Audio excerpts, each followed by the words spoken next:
લોટ ચોપડવાની ઝંઝટ વગર પાત્રા બાઇટ્સ બનાવી લઈએ તો 8 થી 10 પાત્રાના પાન લઈ લઈએ।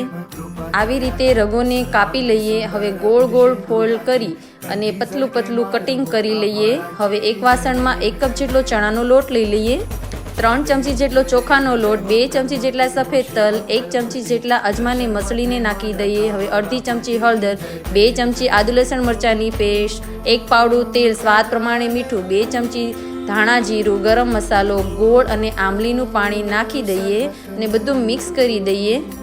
અડધી વાટકી જેટલું પાણી નાખી દઈએ। 1 ચમચી જેટલો ખાવાનો સોડા નાખી ઢોકળિયાની ડીશમાં તેલ ચોપડી એના ઉપર બધું જ બેટર પાથરી દઈએ। ઉપરથી સફેદ તલ અને લાલ મરચું સ્પ્રિંકલ કરી 20 મિનિટ સુધી સ્ટીમ કરી લઈએ તો પાત્રા બાઇટ્સ રેડી છે, એકદમ સોફ્ટ। તો હવે એનો વઘાર કરી લઈએ। તો તેલની અંદર રાઈ, જીરું, હિંગ, મીઠો લીમડો, સફેદ તલ નાખી પાત્રા બાઇટ્સ નાખી ઉપરથી ખાંડ લીંબુ અને કોથમીરથી